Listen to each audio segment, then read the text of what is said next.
Hi, welcome to Automotive Appreciation. In this course, we will learn about the operation of cars. Topics include engines, transmission, steering, suspension, brakes and electrics. We start with a 4-stroke engine in operation. Intake: a mixture of fuel and air is drawn into the cylinder. Compression: the piston compresses the mixture. Combustion: compressed gas is ignited by a spark plug, and exhaust: burnt gases are expelled from the cylinder. Note, the camshafts which operate the valves only rotate at half the speed of the crankshaft. This is achieved by using larger diameter pulleys on the camshafts. The timing belt ensures that the valves open and close at the correct time relative to the position of the piston.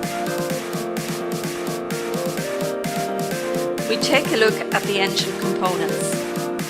At the top we have the camshaft, which controls the inlet valve, allowing fuel and air into the cylinder.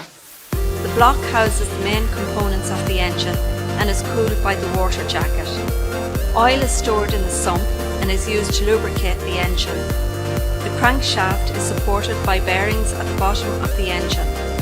The cylinder liner provides a smooth surface for the piston to move inside, while the conrod connects the piston to the crankshaft, thus converting reciprocating motion of the piston to rotational movement of the crankshaft. At the top is the head gasket, which provides a seal between the block and the cylinder head. The exhaust valve is also controlled by a camshaft. It allows the waste gas to exit from the cylinder.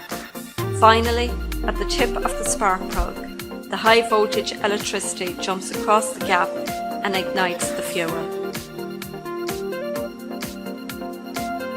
It's important to change the timing belt at the recommended service intervals. Here we will see what happens if the timing belt breaks.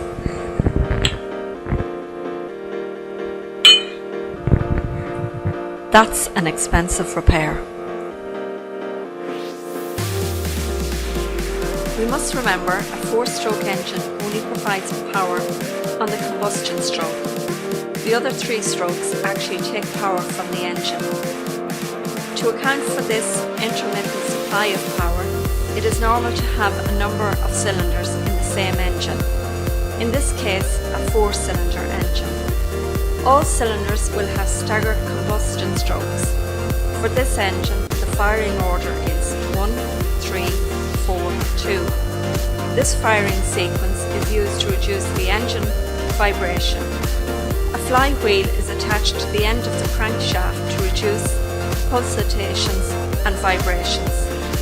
A pulley is attached to the other end of the crankshaft, which can be used to drive ancillary equipment such as the alternator, water pump or timing belt.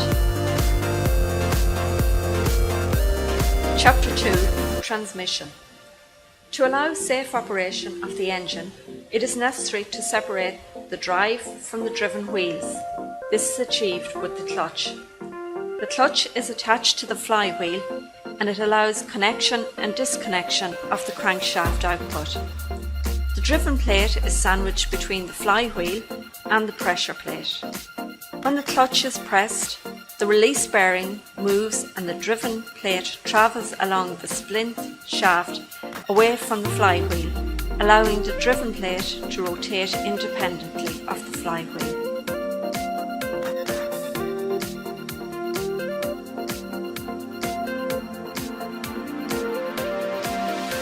We see when the clutch is pressed, the driven plate can move independently of the flywheel and pressure plate.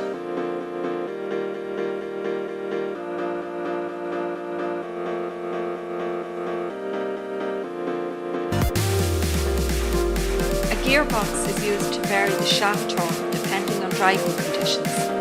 High torque for accelerating, low torque at cruising speeds. Here we show a basic 4-speed and reverse gearbox. It consists of a number of gear wheels, which can be intermersed when required. Input shaft from gearbox.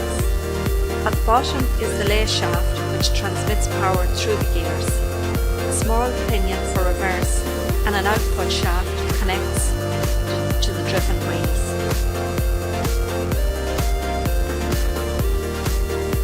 Now we will move up through the gears using the selectors. First gear starts with the smallest gear on the lay shaft. Second gear uses the bigger gear, and again for third gear a bigger gear is used. We see that fourth gear is straight through. The crankshaft is connected directly to the output shaft. Some cars have an overdrive, which means the output shaft is rotating faster than the crankshaft. This is sometimes used for fifth and sixth gear. For reverse, an additional pinion is inserted to provide rotation in the opposite direction. Chapter 3: Steering System. The steering wheel is connected to the rack and pinion, which converts steering wheel rotational movement to lateral movement. The final connection to the wheels is made with track rod and track arms. We see that the inside wheel must turn in a smaller radius than the outside wheel. Also, the outside wheel must travel a longer distance than the inside wheel. On a back wheel drive car, the differential in the back axle allows for the difference in speed. Here we can see the rack and pinion in operation.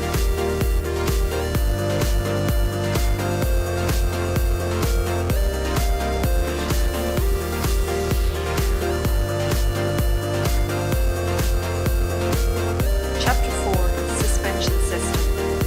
The suspension on a motoring car uses springs and dampers. When a coil spring is compressed and released, it will return to its original length. A damper or shock absorber is used to damp down the oscillations of a spring. It consists of an oil-filled chamber, and the flow of oil through the piston is restricted by a small orifice. When the top rod moves down, the gas below the bottom piston is compressed to allow for the extra rod volume. A spring and damper are often combined in one unit called a McPherson strut.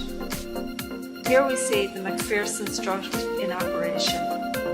It provides comfort for the occupants and maintains the wheel in contact with the road.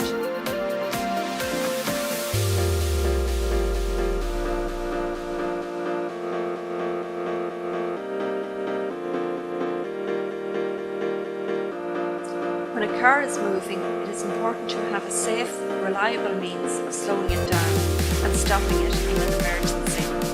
This is achieved with a hydraulic braking system.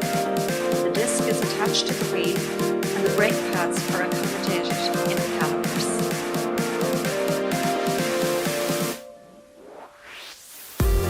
A reservoir provides a supply of oil to the master cylinder. When the brake is pressed, the piston pressurizes the oil and activates the wheel chambers, clamping the wheel disc between the pads, thus slowing down the wheel rotation.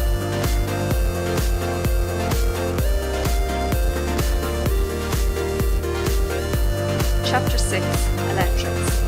To start the car, the battery provides power to the electric motor, which starts the engine rotating via a connection to the flywheel.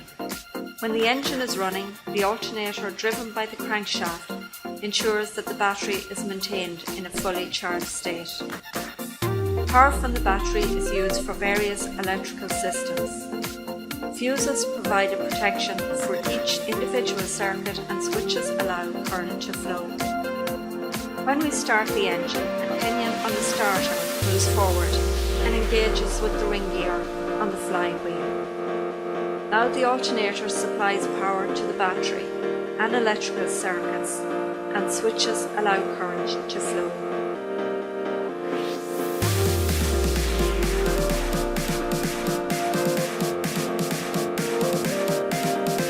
We hope you learned from automotive